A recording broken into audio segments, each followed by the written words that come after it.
du Congo. Radio Télé Soleil. Changeons le chapitre à présent, mesdames et messieurs. Les pluies torrentielles qui s'abattent ces derniers temps dans la ville de Tshikapa ont causé plusieurs dégâts matériels, notamment la dégradation du tissu environnemental, des têtes d'érosion et l'évolution grandissante des ravins montent à grande vitesse sur toute l'étendue de la ville de Tshikapa. La situation devient inquiétante et rend la circulation de la population très difficile. Et puis le quartier Kabouatou dans la commune de Djibouba 1 est enclavé suite à la montée des gros ravins qui sévissent dans cette partie de la ville de Tshikapa.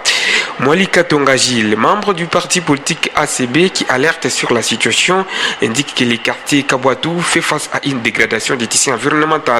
Les avenirs sont impraticables et cela rend la situation difficile des habitants de Kabouatou qui est une entité peuplée de la ville de Tshikapa.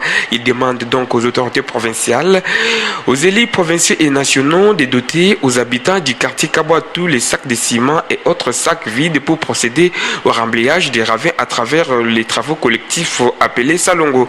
Mwalika Tonga Gilles, leader du coin, dit avoir déjà doté 150 sacs de ciment, mais cela est insuffisant. On l'écoute au micro de votre radio. Toutes les avenirs sont impraticables. Ces avenirs permettaient à nos mamans de transporter les produits agricoles qui venaient de Kaboudjila, Kadjiba, mais aujourd'hui il est impossible d'y passer.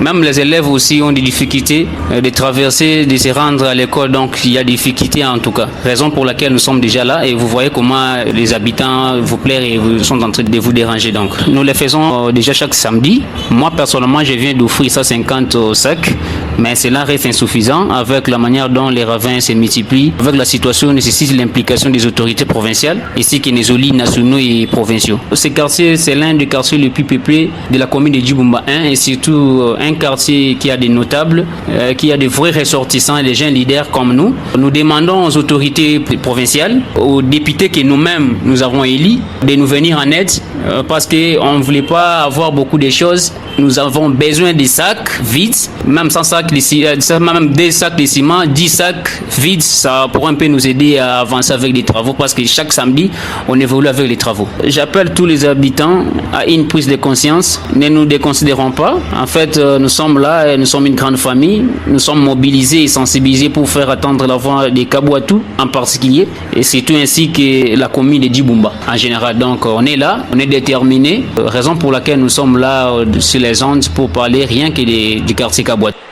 Voilà, c'était donc la Mwalika Tonga Gilles. Je vous rappelle qu'il est jeune notable du quartier Kabouatou et aussi membre du parti politique ACB de Guimafuta Kabongo. Toujours dans ce même chapitre de la détérioration du tissu environnemental, mais on retrouve encore notre confrère Bwanga